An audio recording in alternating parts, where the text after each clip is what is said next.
Yes, it's Friday again.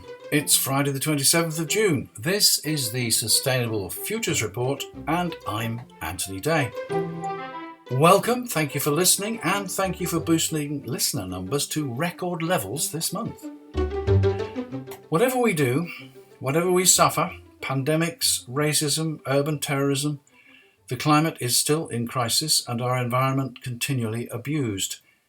I don't intend in any way to minimise people's suffering from the COVID pandemic, from rights for centuries denied, or from the random murders which took place in a Reading Park last weekend. These all need our urgent attention and add to our ongoing challenges. Remembering last week's warning from the International Energy Agency that we have but 6 months to head off the worst of the climate crisis, there's worrying news of unheard-of temperatures in the Arctic, and there's serious river pollution in the UK. Whatever the need for urgent action, we need continuous research and innovation, steadily building an infrastructure for a low-carbon future. I bring you news of solar farms and energy storage, stories of the future of fossil fuels, news of ways of processing waste. And the advice and ideas for establishing a green recovery still keep pouring in, though not to universal approval. The Republicans have discovered that Joe Biden is taking advice from Alexandria Ocasio-Cortez, the Green New Deal guru, and they don't like it. Remember, links to the sources of all the stories can be found on the blog at allthew's sustainablefutures.report. We'll start with a weather report. Last weekend, a weather station in Verkhoyansk logged a temperature of 38 degrees centigrade. That was the highest temperature for the region since 1915, 38 degrees centigrade. But Verkhoyansk is in Siberia, north of the Arctic Circle. The whole of Siberia has experienced warmer weather this year, as much as 18 degrees centigrade above average maximum temperatures for June. Scientists have been expecting increasing temperatures as a consequence of global heating, but increases of this magnitude were not expected before 2100. These warmer temperatures have brought wildfires to boreal forests and peatlands. These fires have continued to burn throughout the winter, but seem to be largely ignored, like the massive oil spill up there that I told you about recently. As the trees and the peat burn, they release CO2 and are no longer available as carbon sinks. More CO2 in the atmosphere brings warming and melts the Arctic ice. As increasingly more ice melts, less sunlight is reflected and more is absorbed by the darker ocean surface. This creates a vicious cycle, whereby the temperature increases, resulting in further sea ice loss, and so on. Is this the tipping point that we've been warned of? The self-reinforcing cycle that we will be unable to stop? It puts into perspective last week's warning from the International Energy Agency that we have only 6 months to get things under control. Will governments take note and take action? Distinguished economist Sir Nicholas Stern urged governments to act, predicting that the climate crisis could be solved at a cost of about 1% of global GDP, but significantly more for every year's delay. But that was back in 2006. Quite apart from saving the global climate, we don't seem too good at protecting our local environment. This story comes not from some distant failed state, but from the United Kingdom, where the River Wye has been described as a death trap for wildlife and looking like pea soup. The river rises in central Wales and descends via Hereford until it joins the Severn estuary. It is bordered by dozens of free-range chicken farms. The excrement from the chickens is washed by the rain into watercourses until it finds its way into the river. This runoff is rich in phosphates, which cause algal blooms, which in turn suffocate the fish and damage native plants. This destroys the habitats of kingfishers and other birds and mammals which live along the river. Apparently all this is legal, but maybe when we are released from European directives, new British regulations will clean this up. We'll have to wait and see. More news, opinions and advice on how we sort out the climate crisis as we exit from lockdown. The UK government promises to reveal its plans next month. It has apparently already set up working parties, according to Lexology, an international legal news website. The groups will focus on 5 key themes, including green recovery, how to capture economic growth opportunities from the shift to net zero carbon emissions. Each working group will contain approximately 20 or 25 participants, consisting of businesses, business representative groups, and prominent academics. Business Secretary Alok Sharma chairs the Recovery Roundtable meetings, which began on the 8th of June. Sharma has said these roundtables will undoubtedly lead to a cleaner, greener, more resilient economy, which will create new jobs. Writing in Vice.com, Tristan Kennedy says, "Reversing the climate crisis isn't on you. We need to change the entire system." He makes the point that 71% of all global carbon emissions come from just 100 companies. While we as individuals can cut our carbon footprint by driving less, avoiding single-use plastic, changing our diets, and simply buying less, this will have a negligible effect in the face of pollution from these enormous companies. It is only regulation by government that can make the change. Governments have been fully aware ever since the Rio Earth Summit back in 1992 that we are facing a crisis. But rather than legislate, they prefer to shift the burden of responsibility onto companies, which all too often can't see past their immediate bottom line, and onto us as individuals. The danger is that we will believe that we are responsible and that what we are doing is making a difference. Meanwhile, these mega polluters continue with business largely as usual. The Committee on Climate Change has written to the British government about the future of carbon pricing.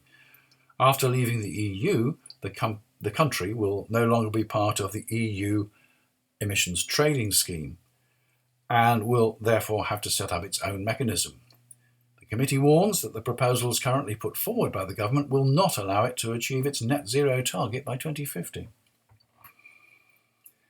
Consumer guilt is reinforced by the Environment Journal online with the headline, "Overconsumption must be addressed to solve climate crisis." Like theswaddle.com, they are quoting a new report in the journal Nature Communications. The authors say, "For over half a century, worldwide growth in affluence has continuously increased resource use and pollutant emissions far more rapidly than these have been reduced through better technology. The affluent citizens of the world are responsible for most environmental impacts and are central to any future prospect of retreating to safer environmental conditions. Any transition towards sustainability can only be effective if far-reaching lifestyle changes complement technological advancements.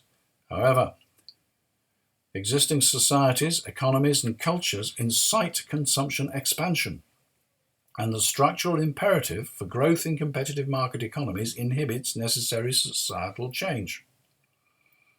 Having identified affluence as a driver of overconsumption, the strongest pillar of the necessary transformation is to avoid or to reduce consumption until the remaining consumption level falls within planetary boundaries while fulfilling human needs. Avoiding consumption means not consuming certain goods and services, from living space, overly large homes, secondary residences of the wealthy, to oversized vehicles, environmentally damaging and wasteful food, leisure patterns, and work patterns involving driving and flying. This implies reducing expenditure and wealth along sustainable consumption corridors, i.e. minimum and maximum consumption standards. On the technological side, reducing the need for consumption can be facilitated by changes such as increasing lifespans of goods, telecommunication instead of physical travel, sharing and repairing instead of buying new, and house retrofitting. They do admit that achieving reductions in consumption will reduce GDP, with varying consequences from country to country.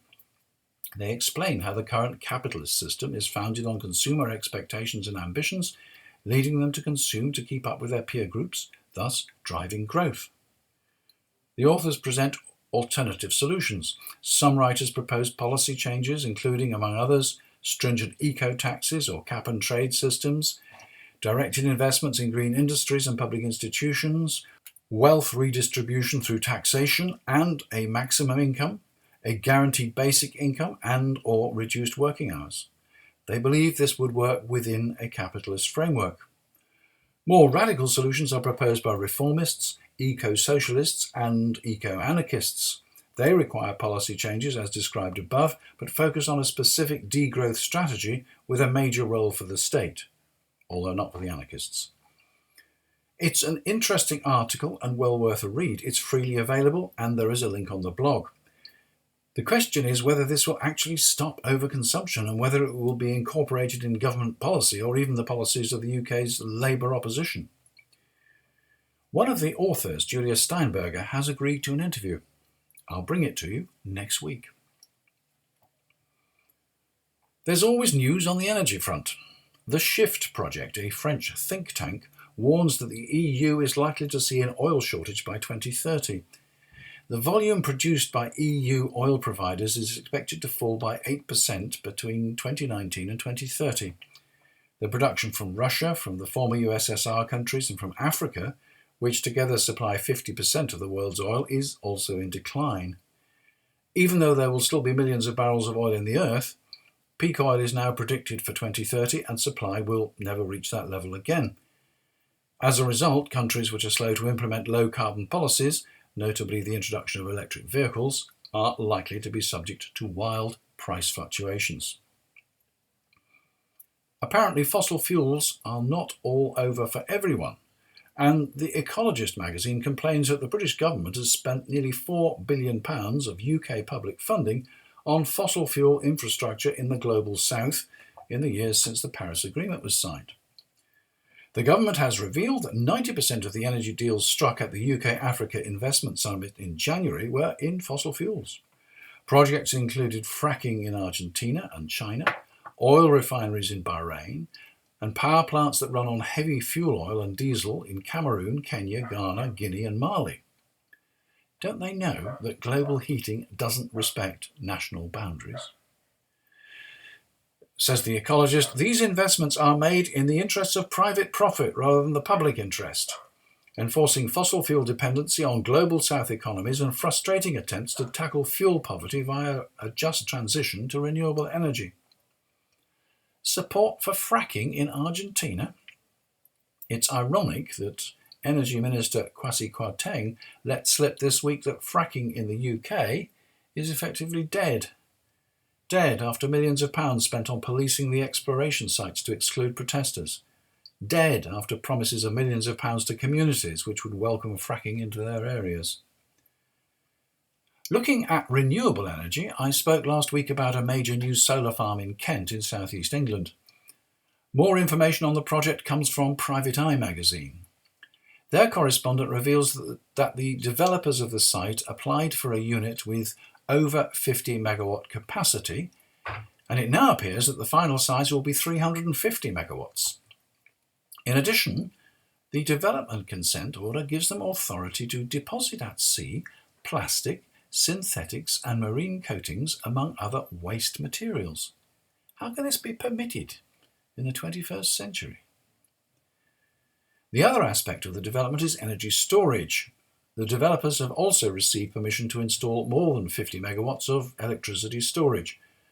Should this turn out to be a 350 megawatt unit, it will be the biggest in the world.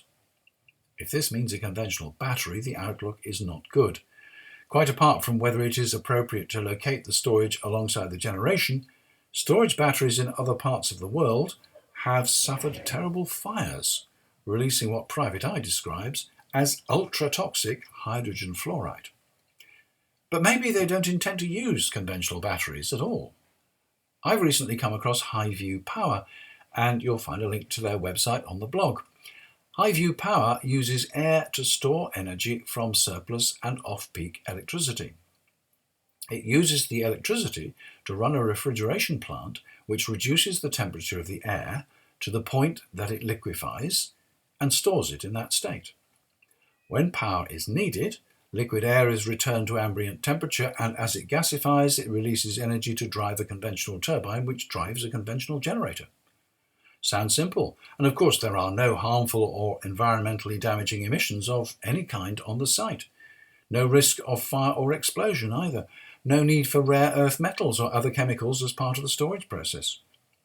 I'm not sure whether there is an installed base of these units, but the company has projects under construction across the world. Is liquid air the future? Still on energy and batteries, I came across a report from the Faraday Institution for Science and Religion about research into methods of cooling the core of electric car batteries under charge. The holy grail of the electric car is a battery which can be charged very rapidly, but apparently the main problem is getting rid of excess heat during the rapid charging process, which otherwise will damage the battery. My first reaction to this story was that while electric vehicles make far more efficient use of energy than petrol and diesel vehicles do, how much energy is going to be wasted if electric cars have to discard excess heat as they recharge? I attempted to follow it up with the Faraday Institution. This organisation is a charity based in Cambridge which coordinates and supports battery research. The story was indeed to be found on their website. I clicked on the link only to be taken to the Times newspaper, which was carrying the story behind a paywall. I attempted to complain to the Faraday Institute about this, but there is no contact point of any kind on their website, so I can't bring you the truth of the story. And a final note on batteries.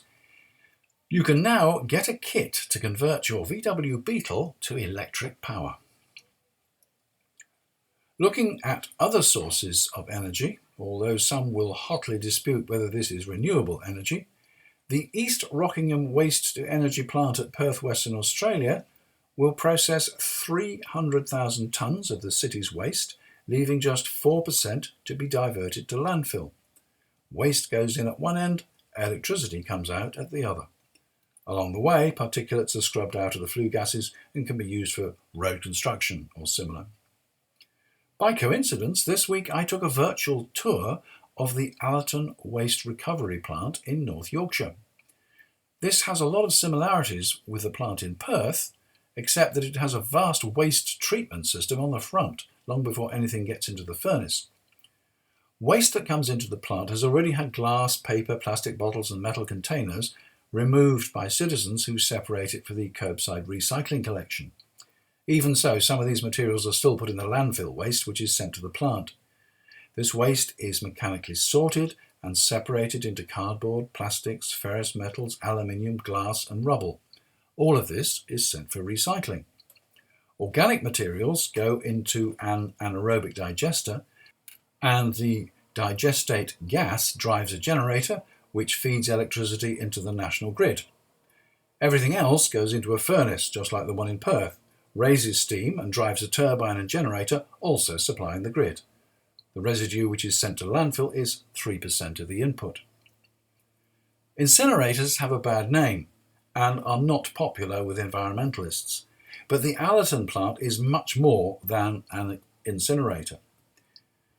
Emissions from the stack, by the way, are constantly monitored on site, and minute-by-minute data is sent to the Environment Agency to ensure that the plant is operating cleanly at all times. Across the pond, the Americans are preoccupied, as they will be for the next 4 or 5 months, with the coming presidential election. Forbes magazine says Biden's mask of moderation has finally slipped. What's all that about? Well, it seems that the Democratic presidential nominee Joe Biden is associated with left-wing extremists. People like Bernie Sanders, who wants to reform healthcare, and Alexandria Ocasio-Cortez, outspoken supporter of the Green New Deal. According to an analysis by the Heritage Foundation, even the most stripped-down version of this plan could increase household electricity expenses by 14%, eliminate more than 1.4 million jobs, and yield an aggregate GDP loss of $3.9 trillion by 2040. To meet the proposal's goal of 100% renewable power would cost more than $5 trillion.